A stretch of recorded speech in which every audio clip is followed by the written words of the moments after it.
extraordinary in that we are removing all the perennial plants and we are putting the plants of an annual growth rate in place, what is normally a perennial culture.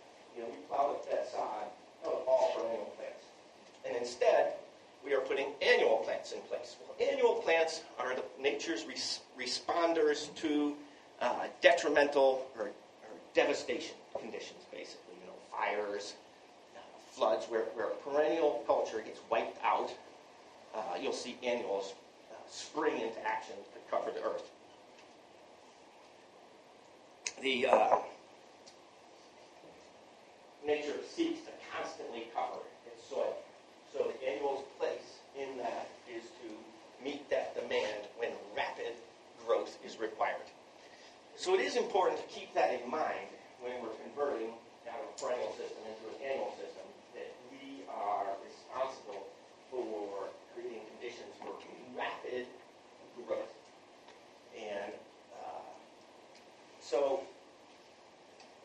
And also to keep in mind that nature's really the two ways that nature feeds its soil and keeps it in a fertile condition is to keep it constantly covered with growing vegetation as much as possible. And the photosynthesis of the leaves is pumping nutrients into the soil to feed the soil microbiology and create symbiotic relationships, mutualism, working together,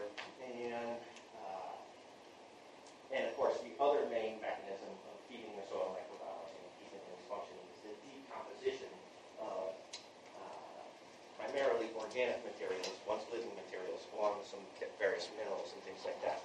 So those are the two mechanisms we're largely responsible for enhancing as farmers.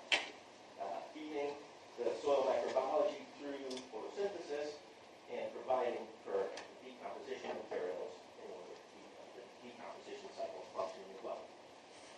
So returning to tillage, now that I went through all the devastation it can certainly cause, what we will generally do when we're converting a new field into annual vegetable production and away from a perennial culture is we plow it. We immediately harrow it. If the field has significant perennial plants in it, they need to be destroyed through tillage for us. I'll get into some other ways of doing this as well. For now, I'm going to talk about how we deal with conversion of a field into no-till culture. So that starts with plowing and harrowing immediately. You should, generally, it's always said that you should never plow more than you can harrow in the same day. So you plow and harrow the same day to smooth all the furrows over, because soils like that exposed deteriorate. And the more you smooth it over, the less deterioration is going to occur. So plowing and harrowing, followed by bed shaping. And let's see if we have a bed shaper. And after bed shaping, we chisel plow to start removing some of the, here's a bed shaping for us. So we plow and we harrow, which are broad field tillage implements. In other words, we're not in the same wheel track every time. Once we have plowed and harrowed the field and converted it in sod, we now switch into permanent bedding system, which essentially is going to be the bedding system for as long as we are going to grow vegetables on that field.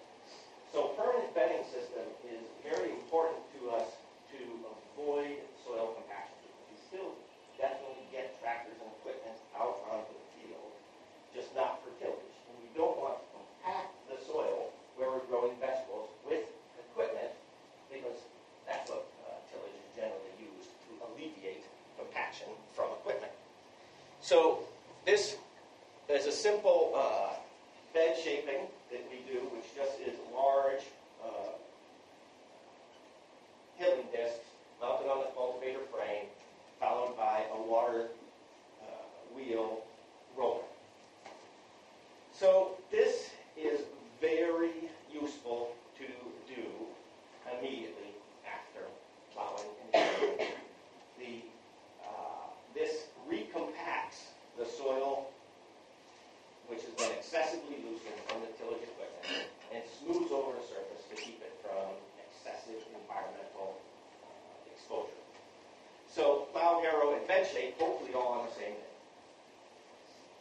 we have the bed shaping in place, then we switch into chisel plowing. Let me go back to chisel plow.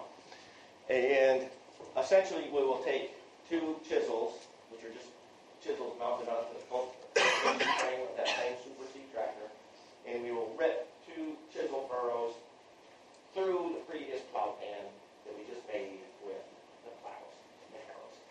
So now the machine is on the wheel tracks, rips two, this is pulled down the ground off so you can show the points, two furrows down those beds, which the beds are 58 inches, so those are probably about 34 inches apart or so.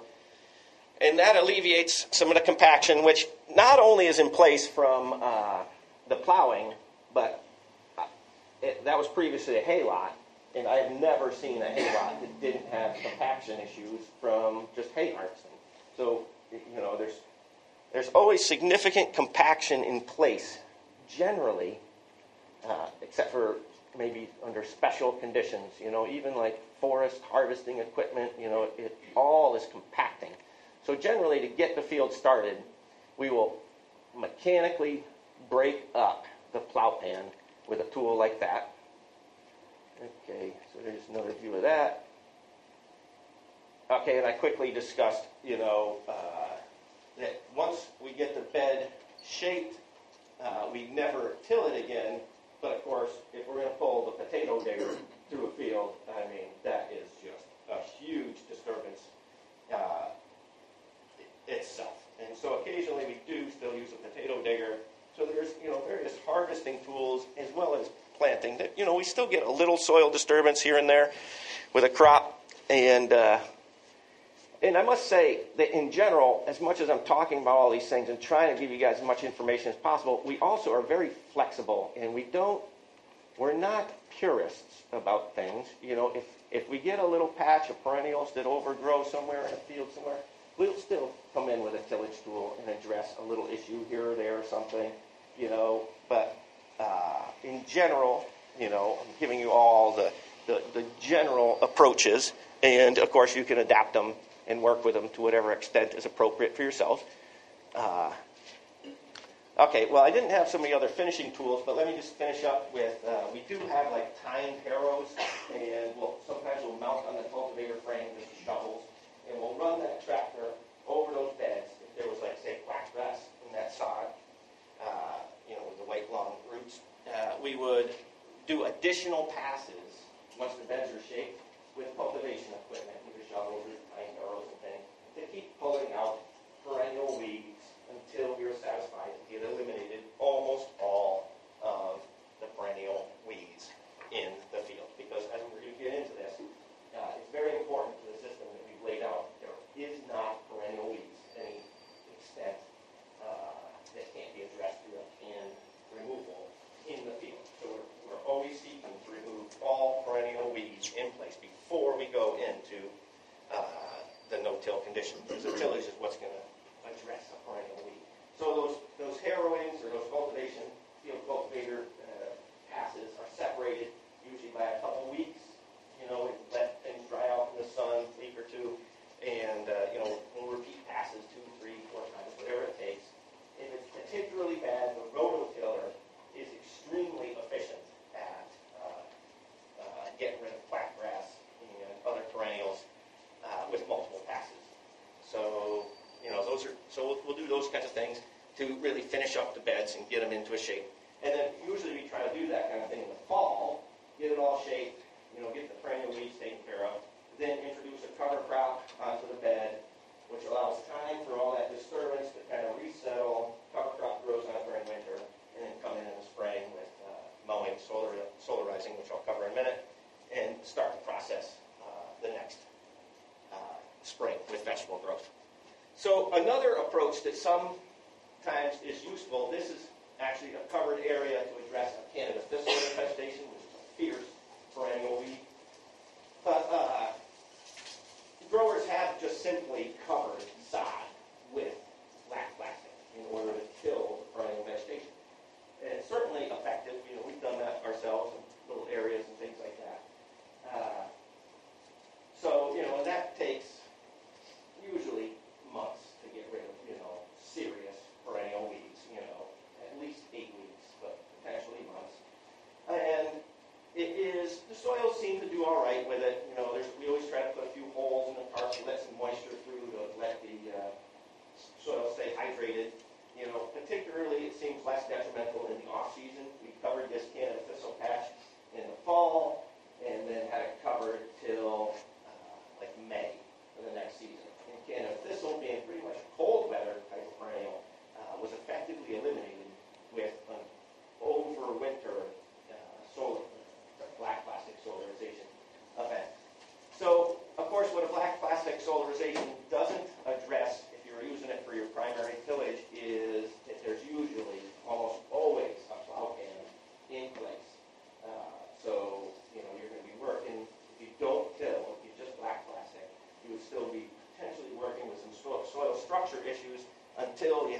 functioning well enough to deal with that soil and its compaction on a more biological basis.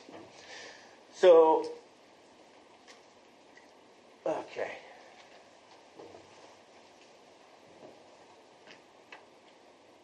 Oh, and this is another approach that we use simply to start up a field. I mean, this is actually just to get rid of some chickweed that's starting to grow in this field. It's simply to smother it with masses of organic matter.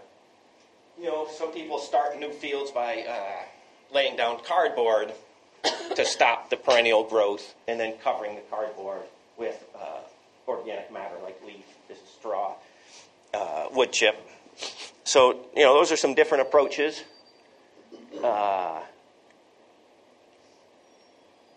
This is another interesting approach. Just we experimented with after a grower told us that how they approached the new garden area was they just mowed a whole mess of hay and piled it a couple feet thick onto their future garden area. And the hay, you know how a thick layer of fresh green grass heats up to a high temperature.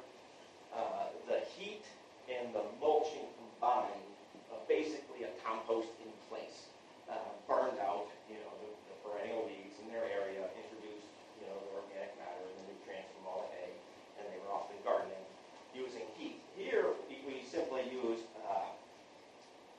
sawdust and a nitrogen source, and that also heated. We certainly used hay piles, like thick hay mats between like winter squash to burn out quack grass that was growing between the rows as well. So now, but what I want to get into now is really, you know, the heart of how do we now, we've got the field in place, it's in a cover crop, let's say, now we're going to, or in a previous vegetable crop, but now let's talk about how we actually handle the conversion of one crop into another, or a cover crop into a vegetable crop. So,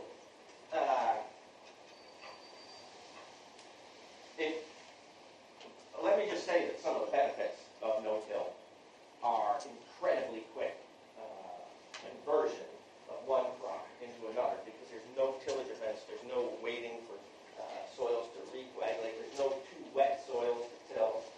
Everything can be done on time, everything is very quickly achieved. So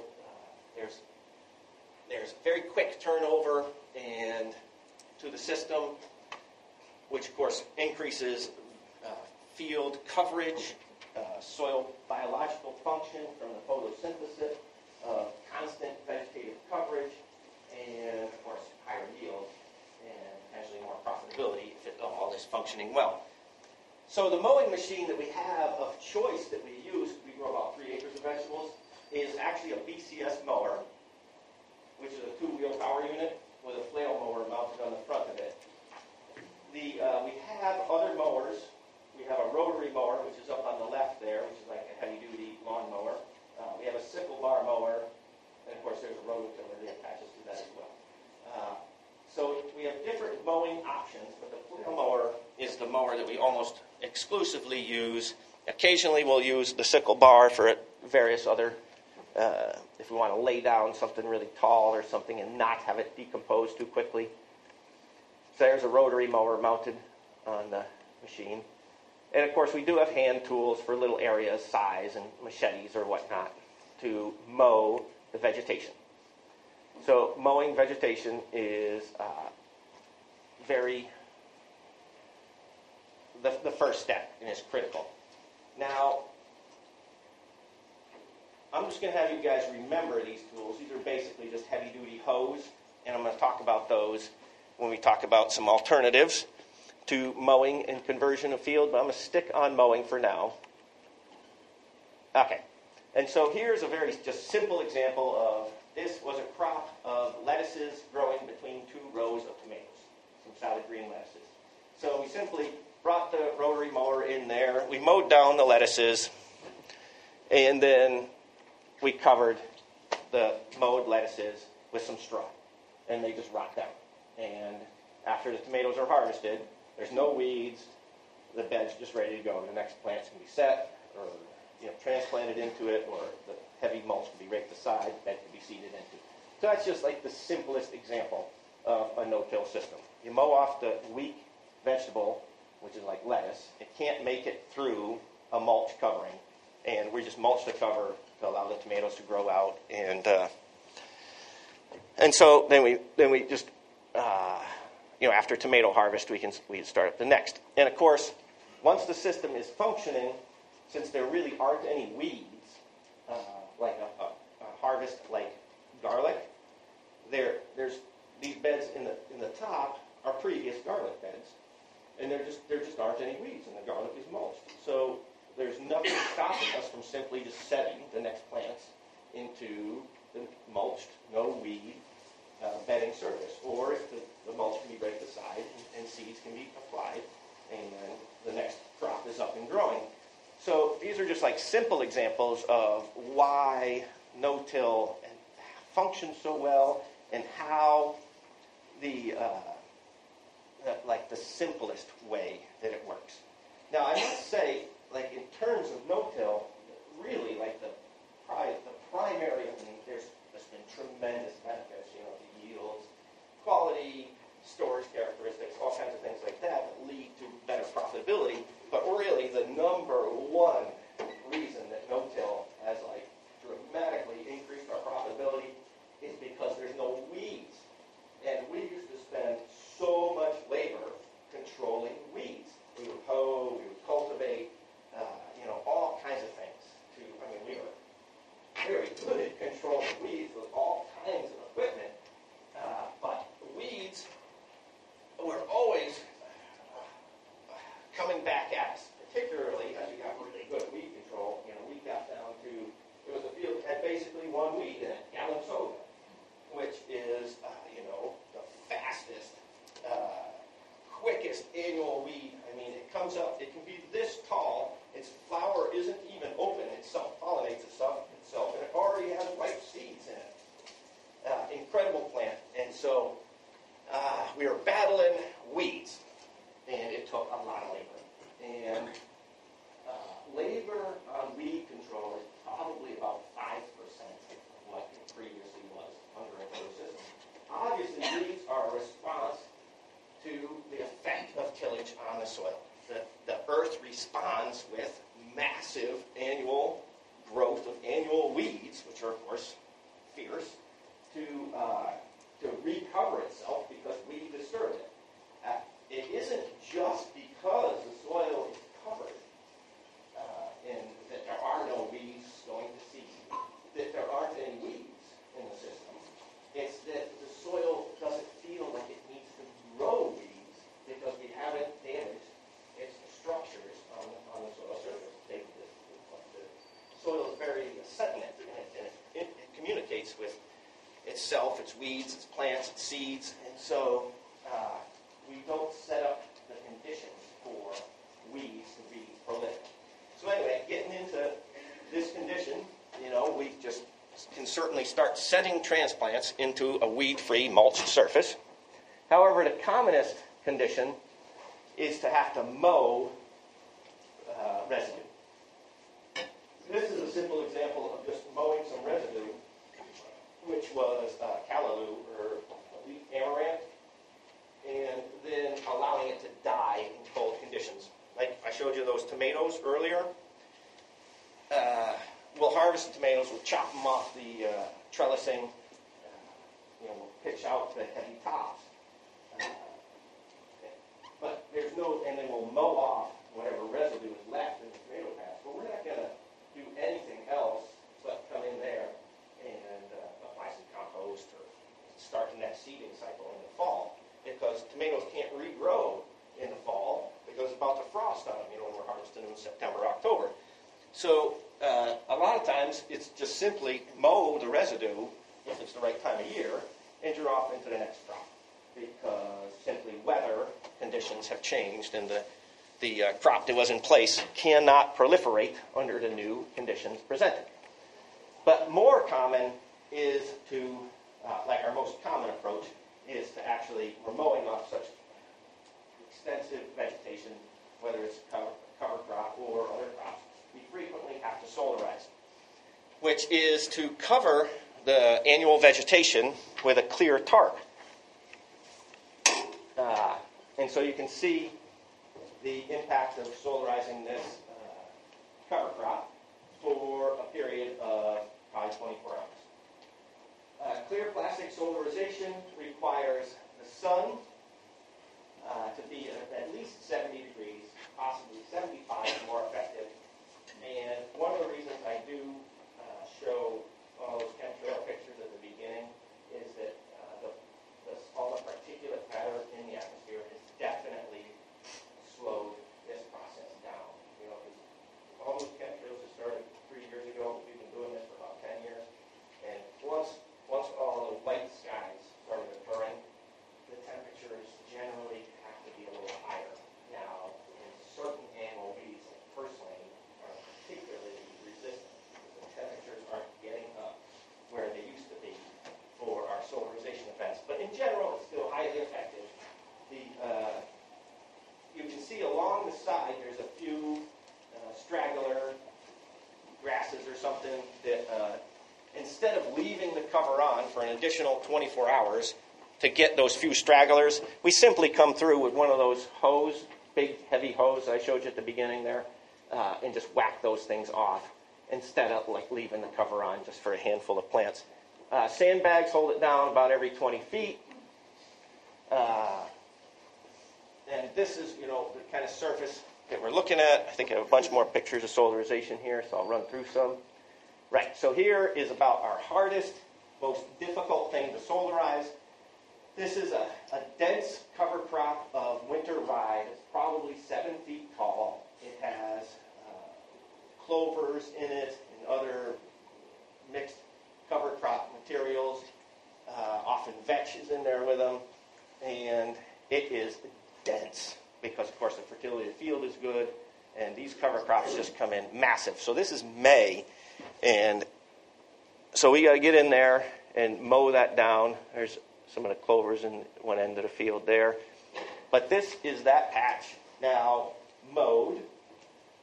And the solarizing covers have been placed on this is about a quarter-acre area. And so what we do is we'll mow a quarter-acre.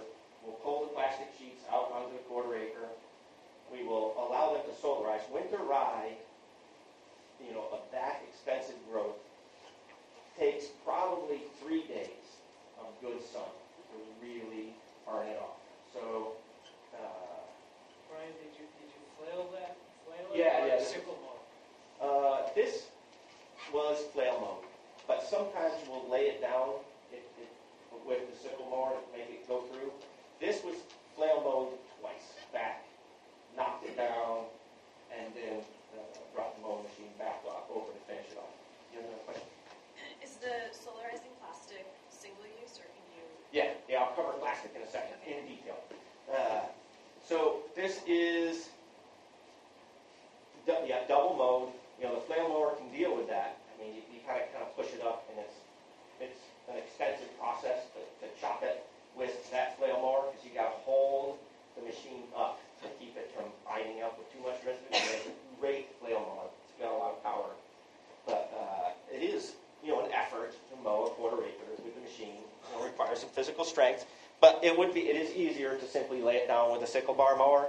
And it definitely will solarize after sickle bar mowing. But we really like the chopped straw surface that the flail mower makes, which I think my next picture. Are you trying to drive in the same tracks when you do this? No. Excellent question. I would have missed that one. The mower simply drives over the bedding surface. But that's really one of the reasons why we like the BCS mowers. It's light enough weight. We have tractor-mounted mowing machines that we certainly could use as well. But the BCS mower is so maneuverable, like on the bedding size, because these are actually slightly raised beds. And the BCS mower is so flexible and lightweight enough that it doesn't really compact that soil any more than the soil life can deal with re-loosening. So we definitely appreciate the sickle bar mower for its efficiency, its closeness of cut, and its lightweight. So, which is not to say you couldn't do it different ways with, larger acres, more equipment, tractor-mounted machines.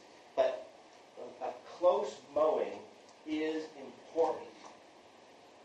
And that's what the BCS is offering us, as opposed to using some of the tractor-mounted mowers, is that it can get that rye mown very close to the earth. And some crops, it doesn't really matter. I mean, lettuce, you barely need to mow it down. You just throw a sheet over it, and it's going to solarize and die. But winter rye, is one of the crops that you want to get, a close shave on, which, goes against my natural condition. But I get a nice close shave on that bedding and get that covered. Because especially when we're solarizing in May, when temperatures aren't that high, we need it close, and the covers will be close to the vegetation when we're going to get effective solarization. If it was 95 out, it becomes much less important to get that close cut, and you can get away with much different mowing techniques. So here you can see, basically, it progresses up the field. We'll mow a quarter acre, we solarize a quarter acre.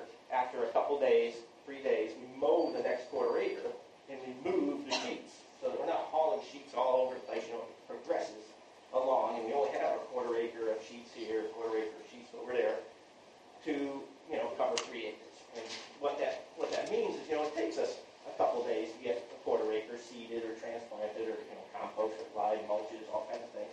So it's like a progression just moving through the fields. We mow, we solarize, and we're working on this area for planting.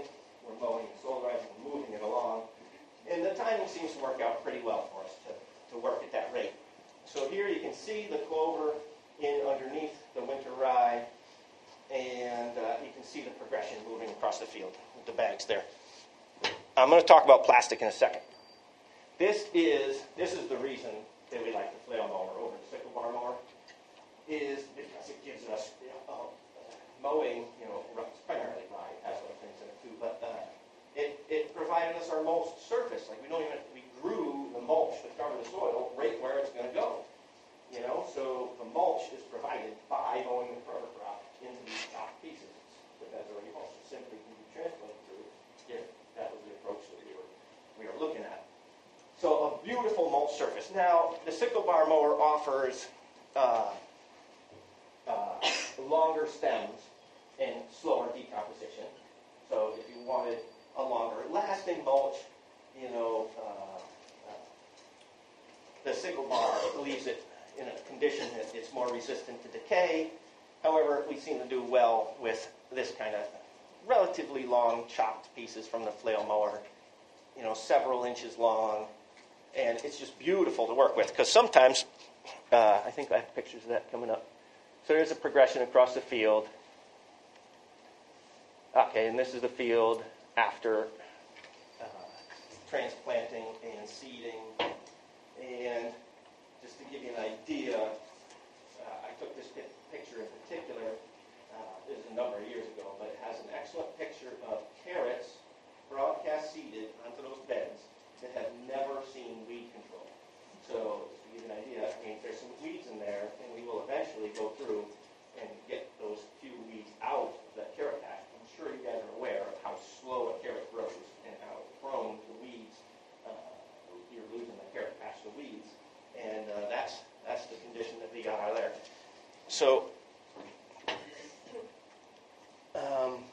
and as I mentioned, purslane, that survived an 88-degree, of course it was white, solarization event. Little purslanes solarize pretty well, but if purslane gets up big now, it is very difficult. It's almost like having a perennial weed. So we keep a special eye on making sure purslane does not proliferate in the field, because it has become recently a difficult weed to deal with. This is just a simple example of mowed, this is an overgrown arugula patch from a seed crop that we raised. A bunch of seeds hit the ground. Overgrew. We mowed it one morning. We solarized it that morning, and the next morning, that's what it looked like. So that's how fast the bed turnovers are happening. usually 24 hours, sometimes not even 24 hours. I mean, that bed was solarized actually by evening. It didn't solarize the next morning. So we could have actually mowed it, solarized it, and seeded it all on the same day. And that is important for a number of reasons, which I pointed out earlier, maintenance of soil fertility through constant vegetative cover. And you also notice that there's constant decomposition materials on the soil surface from leaving all the residues and mulches in place. Okay, so I've got to talk about a couple other things before we move on. I think this is going to get into cover crops in place. So I need to talk about plastic, and I need to talk about the mulching of those bed surfaces. Now you saw all that live cover crop that was on those beds, and I was discussing how it was a beautiful mulch in place. Well, that's fine for setting transplants through, but and those transplants, with our soils and our conditions, they would require a side dressing, essentially, because we can't get a pre-plant compost or nutrients onto the soil surface that rise very carbonaceous materials and stuff. So if we simply set transplants through that heavily mulched surface, we're going to end up, side dressing them with a liquid or a solid material later in the season, which is appropriate. I must say this quickly in terms of crop growth. Plants need very little nutrient when they're very young, and they need most of their nutrients when they're much older, which is another reason that tillage nutrient release doesn't work well, because it releases all the nutrients so quickly, so immediately, and the plants are tiny, and so the timing of the nutrient release is all off. So anyway, that if you were just transplanted into it, it would need significant side dressing. But often what we simply do is we rake that mulch, the heavy mulch, aside, simply over a bed. Say we'll rake it out 2 beds wide. We'll do some pictures later in the compost application. We'll rake one bed each side. We'll run a dump truck or a manure spreader down the bedding surfaces and apply compost to the bed surface. We will seed into the compost soil mixture, and then we will reapply mulch over the top of the seed. So that's frequently, and I'll have pictures of that coming up here too. So that's frequently what we do, because we do a lot of direct seeding. Mulches are actually moved aside and then put back onto the turf. Certainly could be done with transplanting too. So now plastic quality, the quarter acre of plastic is a lot of used greenhouse covers. So we have a few hoop tunnels. When they get damaged, they start getting a hole here or there. We will pull them off, and then we reuse them for years in the field. Greenhouse plastic is great, resistant to UV radiation and things like that. So a lot of the covers that are used in the field, we get some from other growers too, is simply reusing old greenhouse covers. They're approximately the right size. We have 48-foot hoop tunnels, so the covers are 50 feet long. They're 30 feet wide, or various measurements, but they're not so heavy. You start getting 100-foot long covers that are 6 mil, they get really heavy. And so basically the 50-foot length works really well for us, because our fields are all basically 150 feet long, so we just bang 3 of them down the rows in order to cover at least the larger areas. There's some shorter areas too, but the 50-foot length works very well for our dimensions of our field. And then we have low tunnel covers for just narrow solarization, when we just got a little area. They're 8 feet wide by 50 feet long. And occasionally we'll go get some construction grade 4 mil plastic from the hardware store if we don't have enough hoop tunnel covers out there. But the quality of the 4 mil construction grade is way less than a good 6 mil greenhouse plastic reused.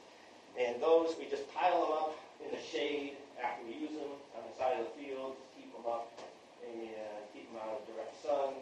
And, so basically we have 3 different fields. We keep piles of all the different fields and just bust them out when needed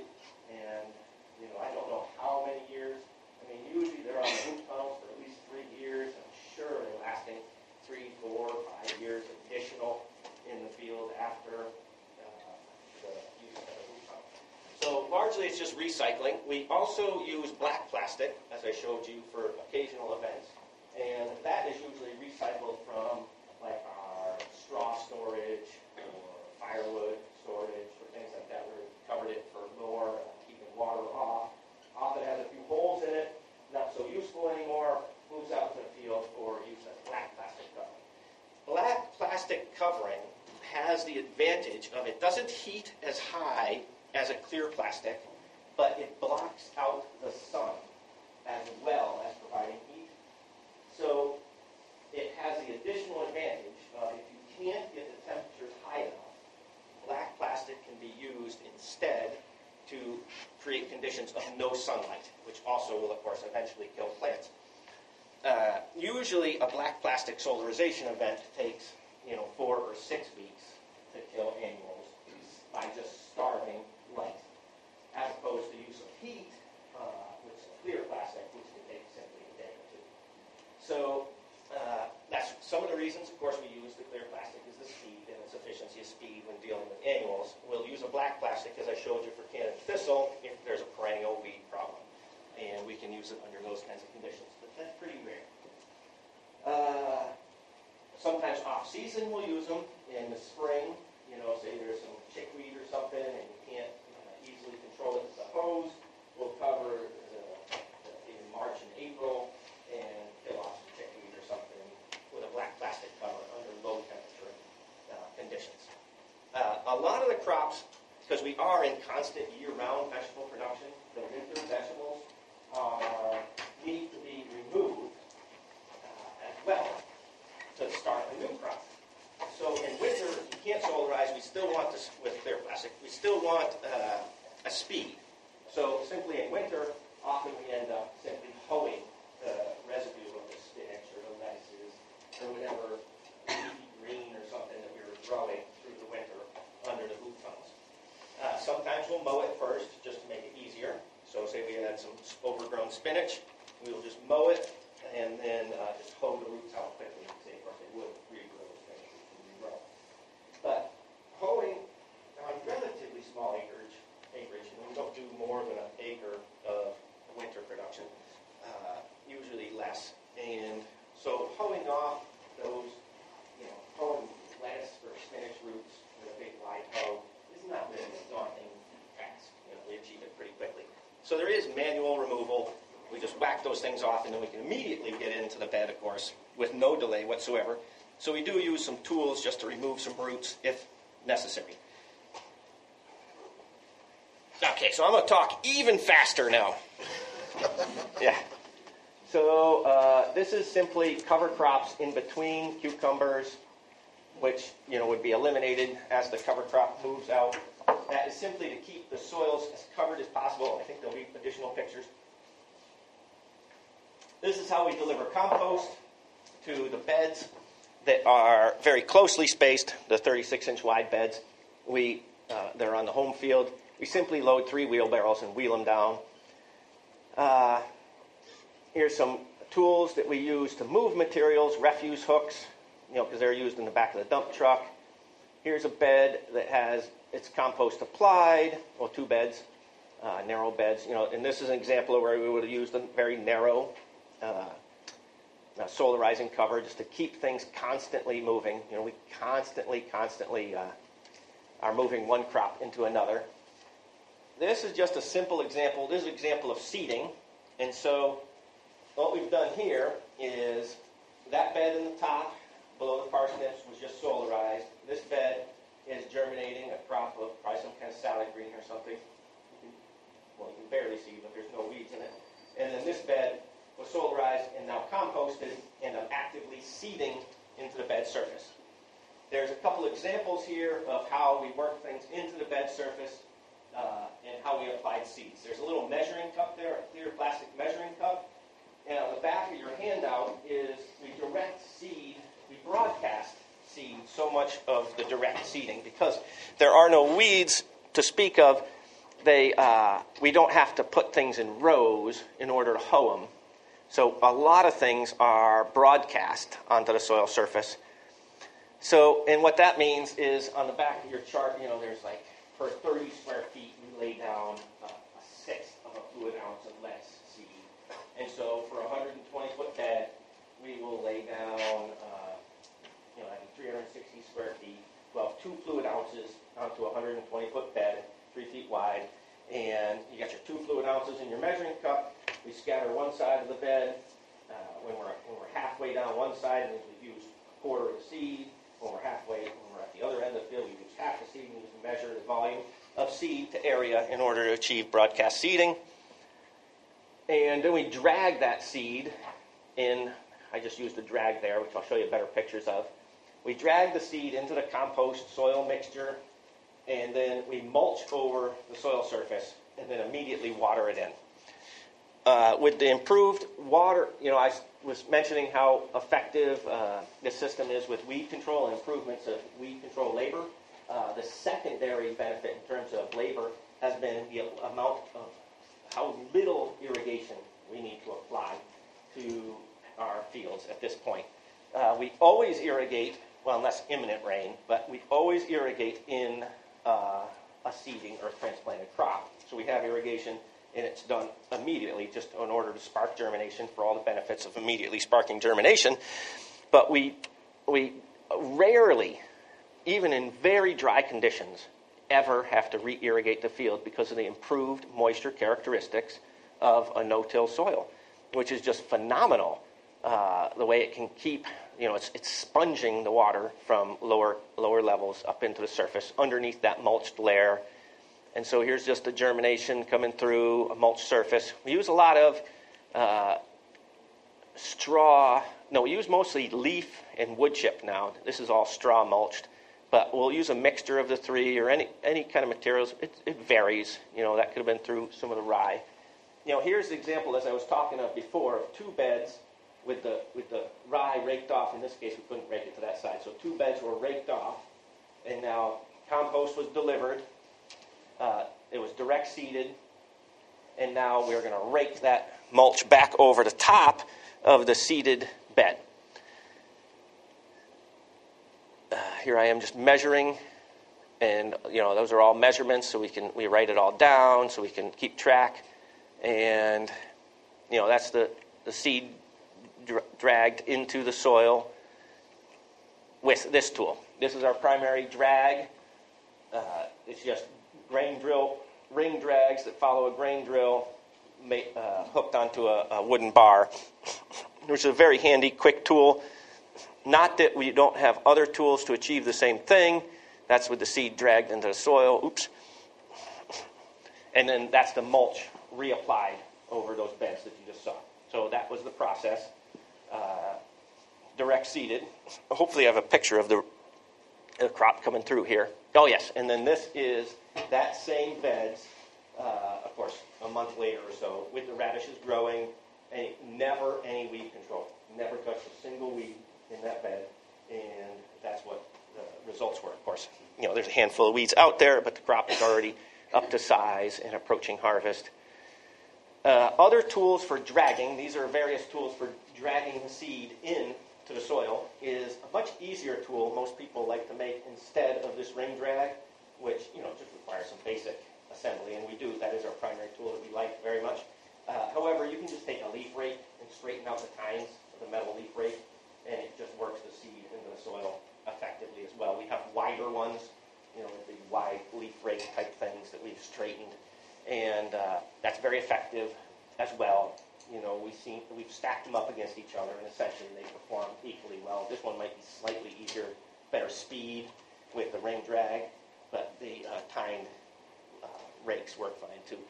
We occasionally, if we have a big seed, we will use that rolling cultivator unit there to work big seed into the soil surface, and potentially after mulching, we will roll the beds in order to get better seed to soil contact. However, it's usually not necessary. And however, sometimes what we do, rolling, like if we have a really low cut crop like mosh or something, and we're growing on mulched surfaces, we do like to smush the mulch and seed down simply to facilitate low cutting of the salad green crops and things like that. So we do still roll some beds. Obviously, some of them are tractor mounted, some of them are just human effort. So those are some of the tools. Now, we obviously transplant as well into the bedding surface, or some of the larger seeds, we like a beet, for instance. Beets, if it's good weather, cool, rainy, beets broadcast can do pretty well. And sometimes I'll do them that way. But summer seeded beets for fall harvest, the bigger seed has more difficulty germinating in that previous system that I just mentioned. So we'll actually rip furrows you can use a hand tool or a tractor, and we'll simply rip the furrows and then run seeders down the ripped furrow.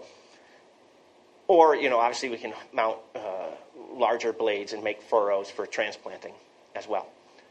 So we still transplant, that's a bigger blade there. We still transplant some things, and we mechanically rip the furrows often. Not that we don't do it sometimes on smaller acreage with just a furrowing hoe. This is a cedar trial, and this is simply to show the pinpoint cedar. I had to really rake and prepare this bed. If anybody worked with pinpoint cedar, you know how finicky they are. And get it to a low residue condition so I could run the pinpoint cedar down there. And you can see the growth of the arugula with a pinpoint cedar. This is no raking, running an earthway cedar down the bed, which produced a few skips, but nothing serious. The bed filled out perfectly fine with no labor on raking or seed bed preparation. However, this is the broadcast seeded section using the system that I just discussed with no bed preparation and, of course, a much more even stand. So that was just a stack up of some different seeding trials. If you're just getting started, Brian? Yeah. Are you actually broadcasting with your hand? Or? Yeah, just with my hand Yep. going down one side of the bed. But I would say if you're just getting started and you still have weeds in place for the first few years, that running cedars, still furrows and cedars, will allow you to still hoe even under high residue conditions. Obviously, hoeing under a high residue condition is slower than if there was no residue there, but certainly, we've certainly done that, and it's probably advisable until you know that you have very low weed seed in your soils to still seed in furrows so that you have the option of hoeing if necessary. I have a question for you. Yeah. So in the example you gave with the winter rye, where there's a really substantial root system, how do you go from the point after you've mowed it down to getting the compost blended in? Like, how do you blend? Oh, how does the compost blend into it? That's a Yeah. great question. It doesn't blend into it. It's always surface applied. Okay. And, oh boy, I have so much to say to you guys. 12 minutes. I'm going to go by my clock, so I have extra 2 minutes. So it's a surface applied compost that is then mulched over. And those things are really important because the compost is not fully decomposed. And introducing an undecomposed compost into the soil would cause nutrient imbalances and biological changes that we're not desiring. So we follow natural systems of applying fresh organic matter to the soil surface. And then the biological intensity that builds up easily pulls those mulch materials down into the soil. And the mulch material on the surface that covers the compost is critical to keeping it hydrated and accessible for the soil life. So that whole thing that I breezed through rather quickly, apply the compost, apply the mulch, and immediately water it in, has a numerous reasons. It isn't just about getting a quick crop response, it's also about creating the conditions for assimilation and protection of that compost into the biological systems of feeding the soil. And so it also, I must say at this point, that the compost that we make is so much easier now than when we made compost for application to a tillage system, because the compost doesn't need to be fully decomposed, which is primarily the wood chip and the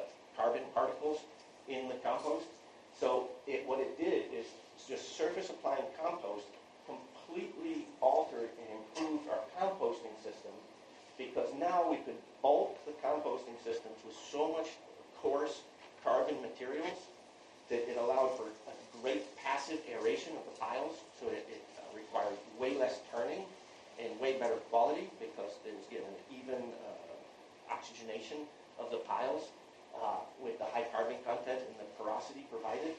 And then, so it sped it up. The manures or the vegetable scrap we use for nitrogen completely decompose quickly. They're not present in the materials, but there's plenty of like wood fibers and straw and leaf fibers or whatever that aren't decomposed. So the compost that goes on the soil surface really looks like a compost mulch blend. It's like a mulch material, but it's actually compost. And so that greatly sped up and improved the composting system as well. And then protecting the compost is very important too. So we spread the compost, like if we solarize a bed, we're not going to spread the compost until it is time to seed the crop, because we wouldn't want to apply it to the bed surface and have it get scorched in the sun. In fact, what we do is if we're using like those wheelbarrows for application, we'll put down piles every 5 feet or something, and literally do every area that we're going to be seeding that day, and then rake them out all at once, and then immediately seed, and then immediately apply mulch and water it all in. So it all just very, very quickly, but with definite emphasis on protecting the compost, the living nature of the compost. Okay, so we're just going to really just blast through a slideshow at this point, and I'm just going to talk to you guys about what the end of these pictures are. These tools are used for removal of tenacious perennial weeds, like yellow dock or Canada thistle, and you need to pop out of the field. These are bale grinders for grinding up straw. We primarily use, that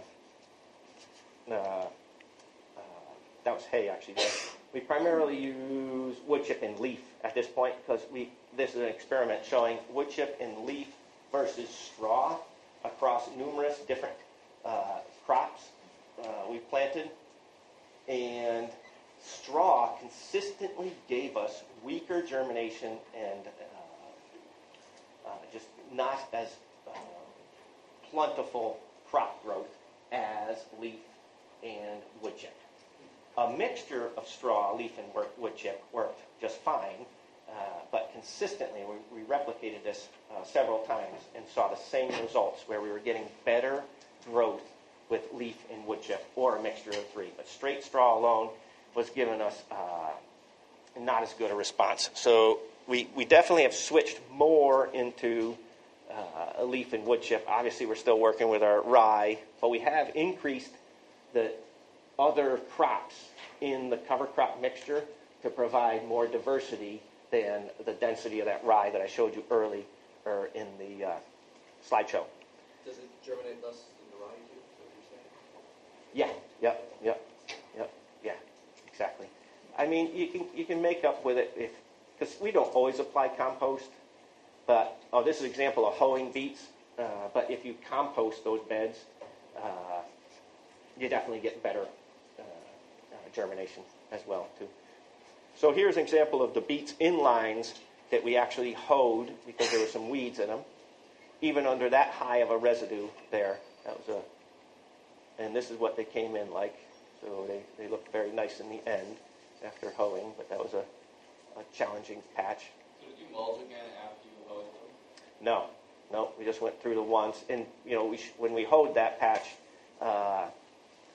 this carrot's filled in nicely. We hoed that patch. Those beets were on the verge of filling out their canopy and really, smothering. So that's why it got great weed control in the end. Here's carrots. Obviously excellent weed control there.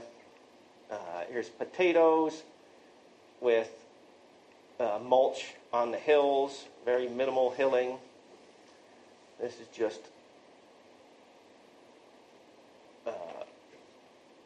various crops because we're out of time, and I'm just going to blast through them. This is intercropping. Sometimes we'll seed crops under here, sweet corn. We'll seed crops simply as other crops are getting mature, and just we'll just chop out the corn, and there's a crop underneath already growing and in place. Here's an example of a cover crop growing along the eggplants, and so it was in the middle. On the right, there is still the cover crop in place, but in the middle, there was a cover crop. Relatively weak. It was a lot of field peas and things, and we simply smashed it down with our feet and buried it with a leaf. And so we keep a lot of vegetation in place as much as possible.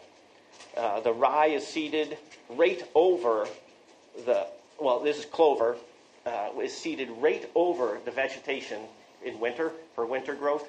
The rye, clover and rye are seeded right over the fall vegetables. For instance, this clover was seeded in August, broadcast seeded 50 pounds to an acre, right over the top of the fall vegetables. Germinates underneath them, and then rye is applied in September, and you see a little rye plant growing there. Here's composting. Here's a bunch of composting. Side dressing liquids along the side of a crop there. Another example, side dressing materials, composting. This is IMO culture. Not going to be able to talk about that, but boy, we love it. And this is weed control. This is important. There are weeds occasionally coming through, and we cut them out because you can't hoe in a broadcast seeded field. We have serrated harvest knives, or it's basically a steak knife, that we slice the root of the annual plant off. And an annual, like that pigweed, sliced at the soil surface, will not regrow. So that doesn't disturb the soil. It's fast and easy. And so that is now, there's my daughter, very serious killer. And so that's our primary weeding tool now. This is just some examples of perennial weeds that have to be dug out. This is an example. I left this quackgrass in place on purpose just to demonstrate that once the soil is in this condition, all I had to do to pull out those giant strands of quackgrass is reach down and pull them out of the soil, because the soils in this kind of a state are just ready to give them up. And so even simple things like getting rid of quackgrass by hand is greatly facilitated by the system. Piles of hose, and obviously pigmentation greatly improved under the no-till system. Here's examples of garlic. Used to be white under a tillage system, and started achieving, these incredible pigments. This is even years ago. It's just improved since then. Pigmentation on lettuces, keeping the cats around are important. This is a trial. This one's just interesting because these are two side-by-side beds of winter radish, and this one came down. There's a little bit of bad leaves in it and things like that, but right next, and this bed was tilled for a little quackgrass infestation. Right next to it, same exact treatment, no black rot whatsoever in the bed that was not tilled, right next to the bed that was tilled. Watermelons, these watermelons are ripe and ready to go. Still, the vegetation is still living. Instead of when we were under tillage, the vegetation would have died back and be dying back, and the watermelons would be harvested. Yields very high. But basically, I guess my last thing that I would just say is that I mentioned some of the reasons why the labor was so effective, saving us so much labor with irrigation and weed control. But really, everything is sped up. Whether it's pulling the quackgrass out, whether you don't have to look through a weed to get the crop, whether the crop itself, everyone is perfect, so they're just all harvested. You don't have to sort through them. There's no seconds in the process. Well, there's some seconds, but that garlic before, there was 20,000 garlics there, and there was probably less than 10 that had neck rot. When we pull them up, the garlic stays behind. Every facet of harvesting and efficiency of labor was improved under the NOFA system. So I can't really say any more now. I would love to. I wrote a bunch more in the book there. Thanks to you all. You've had a great crowd, great questions. I'm more than happy to talk more about anything you want to talk about, and hopefully we'll see you again soon.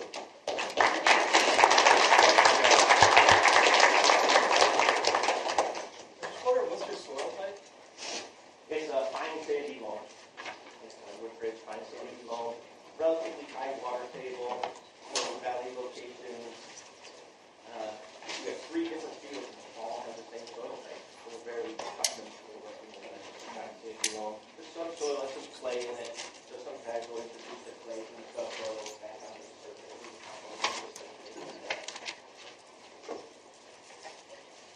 Any other questions while we're up here? What's the ideal pH level for your soil? The ideal pH level, well, pH It's quite variable. It's a measurement of hydrogen and hydrogen hydroxide ratio to each other. And so it varies. We in general, when we test our soil and send it to a soil testing lab, we like to see it, 6.5 or thereabouts. Often it'll creep up towards 7, anywhere between 6.5 and 7. It's very common on the soil. But we don't worry too much about getting it too exact, because obviously the difference between 6.5 and 7 is pretty minor. The ratio is exponential there. But the soil, once it's in a highly functioning biological condition, full of all this symbiotic mutualism and things like that, it's able to adjust the pH to the individual plant much more readily. So the soil microbiology creates pH conditions in the rhizosphere that is more appropriate for each individual plant. But in general, vegetable crop production is seen to be best at slightly acidic conditions. Any other questions? Have you ever had to deal with controlling daughter weed? Daughter weed? No. I've seen it before. I've never had an extensive condition of it, though. That's like a parasitic weed? Yeah. I wonder. I haven't dealt with it, so I can't really answer it. Hopefully it would deal well with the solarization, black plastic or something. I would suspect, as you improve the biological condition of the soil, it would probably move away. I think it came in a cover crop seed. Mm-hmm. Yeah. Sure. So we've just been doing flaming. Oh, yeah. Flaming's a little rough on the soil. I have flamed successfully, in the heavy mulch surface. There's a big tendency to light your field on fire. So I've done that several times. But now, we don't really have to flame anymore. But we have successfully flamed with the high residue condition by putting high residue, a lot of mulch, and then irrigating and keeping the mulch really wet, and then flaming, so that the soil was actually protected from the flames. Yeah. That worked really well. Destroyed the flush of weeds. Solarizing, I think I'm going to try next year. Yeah, solarizing, a little gentler. Yeah. Yep. Bindweed? Bindweed, the perennial one? Yeah. Yeah. Let's see. So, it probably would respond well to black plastic solarization. I would imagine, since it's a summer growing perennial weed, that you would have to solarize it with black plastic through the summertime, as opposed to how I showed you the Duke and thistle through the wintertime. So probably, and I think that we've had success with that in different perennial culture areas by starting the solarization in spring and not ceasing the black plastic till fall conditions. And then the next year we'll get it there or whatever. Yeah. How do you control rabbits and other critters? Rabbits and other critters. Let's see. We have deer and woodchuck are our primary mammals that are a problem, and we shoot them and we eat them. If they don't like that, they stay away. I remember one time we had Canada geese, because one of the fields is along a pond. There was Canada geese coming up from the pond, and they were terrible. They were like this raiding Air Force, and sometimes they would sneak up out of the pond, put fences down that pond, and they would walk around them. And we would chase them off, throw sticks at them, threaten them with machetes, and they would take off, but they would just keep coming back. And finally we were like, all right, we got to shoot those too. And we saw one come in and go down and just blow one of them away. And of course it had to be the one with the government tag on it. So one of my guys, he put it in his dreadlock, and so that they were tracking him. So when we tried eating it, it was terrible. Tough leather liver with little pin feathers. And so that was, but we shot one goose one time, like 15 or 20 years ago. A goose has never gone back in the field in 20 years. Not one single goose ever came back on it. This was after there'd be 20, 30 of them in the field at once coming up. So it can be really effective. mentioned the deer. No, you have to shoot them at night, of course, because they're special permits, and if your neighbors don't mind, you can shoot them later. But you know, it's a terrible weed that came in on some cover crop seed or maybe through manure is pigweed with thorns, like fierce thorns. I was like, oh, that's a terrible weed.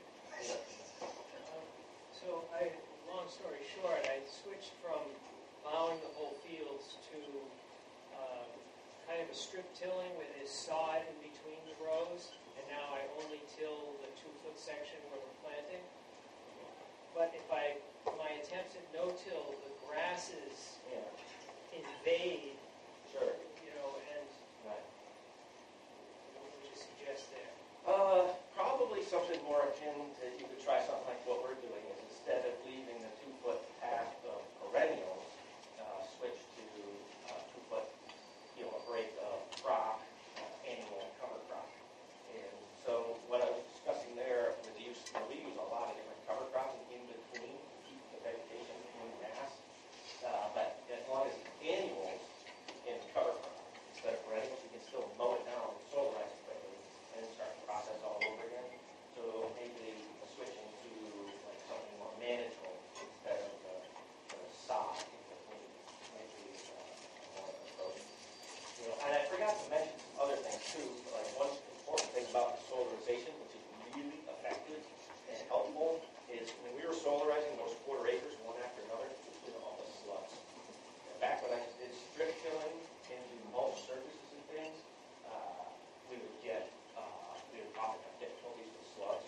But when you solarize a quarter acre and immediately seed it and plant into it, the slugs are tremendously diminished and about balanced too. But that was also really useful for us. Do you have any recommendations if I can't use plastic on my land? Yeah, there's, well, I mean, like tillage is probably just not even for solarization, huh? I So, tried that and they were like, I don't know if you're using plastic on that. So I don't know. okay. Let me just say that I don't like laying plastic on land, actually. It does leach, plastics leach chemicals into the soil. And however, that is one of the primary reasons why I like clear plastic solarization over black plastic solarization. It's quick. It's quick, it's off the field in it could be less than 24 hours. So you might be able to approach the people and be like, are you any flexibility? Look how fast I can get this on and off. If not, there is, of course, the heavy mulching materials. And, of course, like I said, I mean, if it's small enough, it's not that difficult to whack down weak vegetation with those wide hose. And then, of course, you always got to fall back if there's something and needs to, and you don't have enough mulch materials. Normally come through mulch materials, there is cardboard that can be made underneath mulch materials. Some growers have great success with cardboard materials. So that can be really cool. Or if one's really like What's your experience with bioavailable liquid applications like compost heap or weed inhibitor? weed inhibitor? Let's see. Well, the high ammonium kind of gives the growth a lot of different types of weeds. Exactly. So the soils, they respond, like I was kind of saying earlier, the weeds are a response to given situations. Right. So there's certainly that going on. I mean, a lot of people say getting the calcium content of direct early calcium applications can really assist in weed control. Some of the soluble salt fertilizers can, literally almost act as an herbicide. Right, but isn't that horrible for biology? Yeah, ammonium sulfate, most things or they kill earthworms. So harsh material. So I wouldn't recommend using them, but definitely certain materials. So everything that you can do to create the conditions for the soil to be in a harmoniously balanced state and